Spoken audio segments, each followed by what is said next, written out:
Life. Life is about our journey. The highs and the lows, the ups and the downs, it can be frustrating and challenging and amazing and difficult.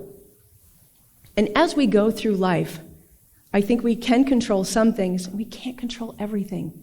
But the things we can control, I think it comes back to 6 letters, 2 words. It can be simple if you think about it, if you pause. I think those 2 words are a phrase.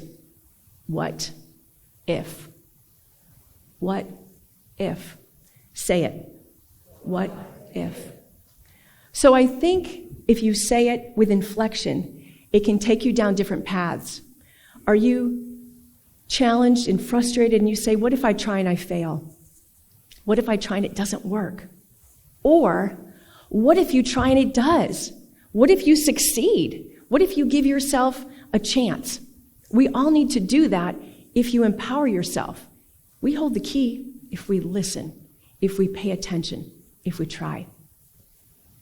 Relationships, they're so important in everything we do. Connecting, lifting up, being lifted up. It's amazing when you connect with really important people and you just develop a relationship that's just oozing loveliness, right? Sometimes, though, we're so busy, we're so overscheduled, we don't have the time or make the time to go to another event, a PTA meeting, a network meeting, an after-work meeting. We're tapped out. I get it. But what if you're supposed to go? And what if you don't say, what if it doesn't work? What if I don't meet somebody? What if my friend is late and I can't mingle? I'm not a good mingler. And you say no. So you never know who you didn't meet because you didn't go. But what if you go and you connect with somebody and it's enriching and warm and it develops into a relationship that lasts for a long time? What if that happens? What does that look like? Consider that. Consider that. What if? With families are challenging, and there's ups and downs, and there's distance sometimes and friction, and time goes by. And for whatever reason, you don't connect, or you can't connect, or you've tried and it didn't work. And you say, you know what? While I want it to happen, what if it's the same old thing? What if I try and they reject me? They say they're too busy. They don't respond back. That hurts. That hurts. We've probably all been there. But what if they're thinking the same thing? What if? Oh, should I reach out to them? Should I invite them to the big event? Nah. Because I know what's going to happen. It's going to be the same thing as before. What if I feel bad about that? Forget it. I'm not going to try. It's okay. But what if they're ready to connect? And what if you do? And what if it leads to a new connection? And you maybe get down to the bottom of whatever the it was, because there's always an it, and you realize there was a miscommunication. They never got the phone call. They never got the letter, whatever the case is. So you've been missing out on that enriching family dynamic because the what if, you didn't reach out. So I say what if, try it, reach out, engage. And really the time to do that is now, when you have a chance, when you should give it a chance or give it a try. Because what if the opposite happens? You don't, and then you never get the chance to. What would that look like? What would that what if be? Consider that. How many people have been involved in the setups? You got to come out, you got to meet this person, I think you'd be a great fit, and you say, nope, been there, done that, never works out, thanks though. Or you say, what have I got to lose, right? I'm going to give it a shot, I'm going to go and see. Put a time on it, because we are all very, very overscheduled. We don't have a lot of time to give extra. But what if you go, and what if it works out? For me, my what if happened. I'm about to celebrate my 25th year wedding anniversary. So I guess the what if turned out okay. My what if. How many people have 9 to 5 or crazy other hour jobs, right? We all have careers and jobs and things we do most of our lives and most of our days. But have you ever thought, I want something more. I want something different. I want a new challenge. But what do you do about it? Do you say, you know what, I've tried before and it didn't work out. So forget it. I'm not going to try again. I don't want to feel defeated. I don't want to try and be let down. I don't want to be told, next time we'll think about it. What if you say, you know what? No, I'm going to try it now. What if you say, I want to be considered for that promotion, that job, that change in your office? And what if you make a good case about it? And what if behind the scenes, they're thinking about you and you don't know it? And you go to your supervisor and they say, we're so glad you came in because since the last time, we think you have progressed so much that you are the perfect candidate. But if you don't put yourself out there and say, what if? You're never going to know. So what's holding you back? You could try like before. What's the worst thing that can happen? A little defeat or a big win. If you say, what if? And they say, you betcha. Give it a try. How many people have their own businesses? That means you stepped out of your comfort zone, doesn't it? It's hard to do. But you may have been told, and that's great too, by the way, business owners. You may have been told, you have a great skill, you have a great service that you do, you should do that. And you're thinking, should I, could I, would I? Nah, I don't know how to do it. I don't know how to start my own business. What if I fail? What if I try and no one wants my service? What if I try and no one supports me because they don't need what I do? But what if the people that you meet and align with lift you up and say, do it.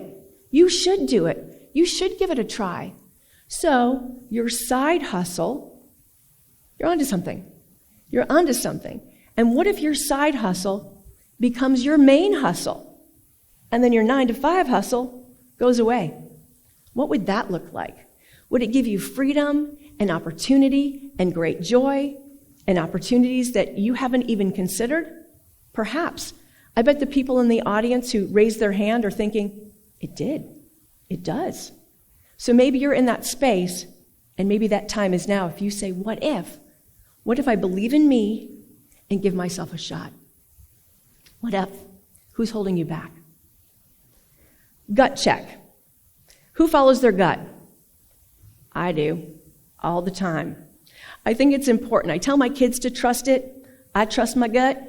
And I say people should trust their gut because it can lead you in so many different ways and give you so much comfort and reflection and purpose.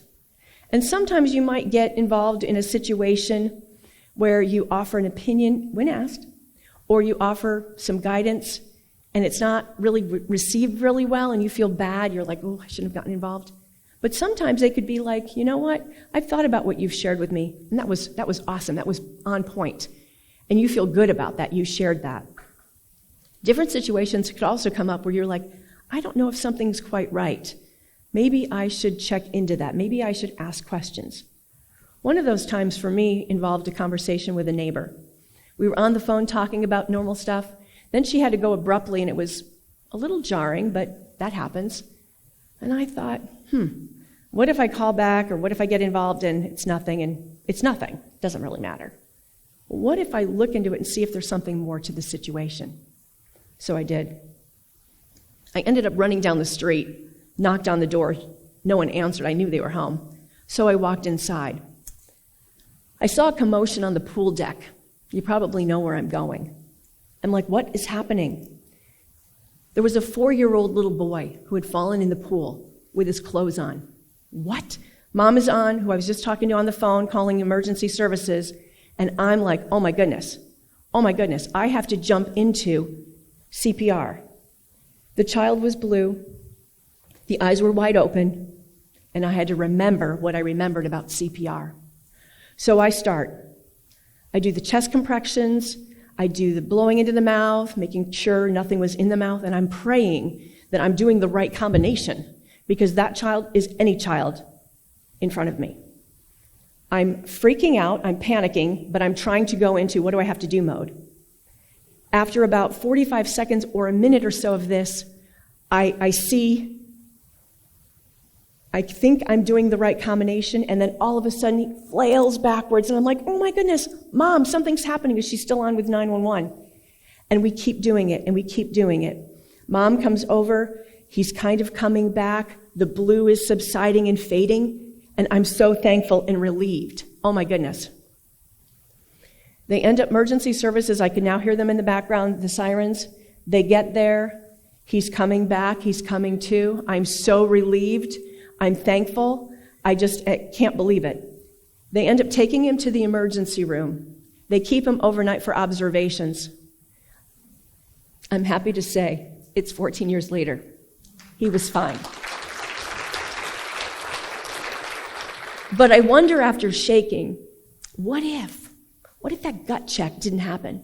And what if I didn't say, I'll talk to her later, and then I would have seen what was happening. What if? But it didn't end that way. It ended with that happy ending. So here's a question for you. How many of you follow the signs of your body? How many see something?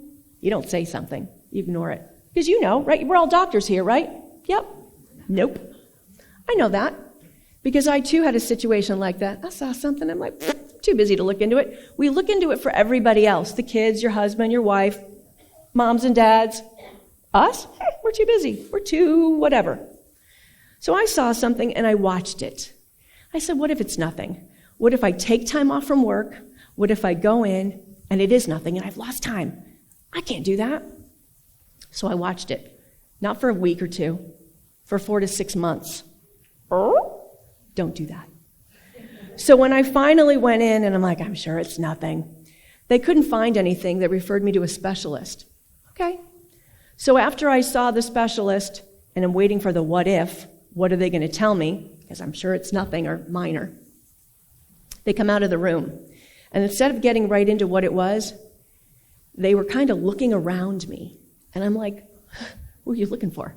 They were looking for the 95-year-old in the room. And there wasn't a 95-year-old in the room. It was me. So after asking me a bunch of questions, I'm like, do you have something to tell me? And they said, well, actually, we do. You have colon cancer. I have what? Are you kidding me? So we now have to figure out what you're going to do about it. What does that fight look like? How are you going to beat it? What? As a journalist, my head is spinning. What does that mean for my family? What does it mean for me? It's the unknown. So I have to go into, okay, well, I'm very organized. That wasn't on my to-do list. I checked. So we got to figure this out. And that means going to get opinions. For me, I don't stop with one. I ask a lot of questions. So I got one opinion. I got two. Then I went to three. Now I had some idea of what I was facing, what I had to do. Okay, we're ready. It involves surgery first. Great. Sort of. So we go through the surgery. That was exciting. Go back for my checkup 6 weeks later. Hey, I did it. Thank you. Thank you very much. They're like, well, not so fast. I'm like, what? It had spread to the lymph nodes because my what if it's nothing became it is something. And I was faced with a year of chemo and radiation. Definitely not on my to-do list. Not there at all. But I got through it, and I beat it. Game on. 6 years go by, life is getting back to normal. Busy career in journalism, busy family, kids growing up, sports and stuff. Life is great. Life is great. Checkups are important. Here's why. Pay attention. It's not the what if I miss my appointment on the after stuff. Don't miss your appointment on the after stuff. Because when I went back for a follow-up, Houston, we have another problem. Are you kidding me? No. So what if I had not gone back for my next, continuing on afterwards? You passed the 5-year mark, you're good. So at 7 years, that's when it happened. They said, we're sorry to tell you this, but your colon has to go. My what? The whole thing? Are you kidding? So what does that look like? What does that mean? My life would be totally different. And I said, I want it to be the best life it can be. So I'm not going to settle for one option, which meant it would go. And if anybody in this space understands what that means, it means a bag for the rest of my life. Wow. A lot of people live that way. Beautifully, adventuresome, I wanted different. I wanted more. And I said, what if there's a better way? What if there's another solution? Even though they told me there wasn't. So I asked for a second opinion. Same answer. I asked for a third opinion. Same answer.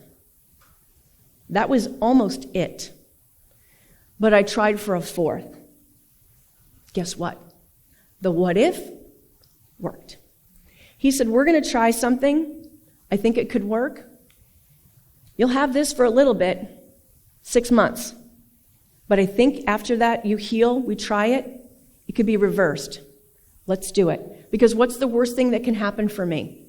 Is it goes back to what I was faced with 3 times before, all the same answer. So I tried it. I put my trust in him. I believed in the what if. 6 months later, it was reversed. This went away. I'm flat and ish. And I got my life to where I wanted it to be because I didn't settle for one opinion. I didn't say, what if that's the only way? I said, what if there's another way? What if there's a better way? And in my journey, I am talked to so many times by people watching and observing, and I'm always positive that they're thinking I'm faking it, because certainly she can't be happy if she's going through all that. But what am I supposed to do? What if you're negative? What is that going to do? Nothing, right? So be positive, get through it. And in doing that, people would call me and reach out to me, because that's become my purpose, to share, to help others get through it, to offer ideas. Be your own advocate. If I hadn't gone through the journey and asked a lot of questions about what ifs along the way, I wouldn't be here. But I am, to share, to encourage all of you. So I say at the end of our journeys, at the end of our days, we have 2 paths. What if or what if? What could that look like for all of you? Jobs, people, friendships, careers, your journeys. So I say, consider what if, and then find out what's next. Thank you.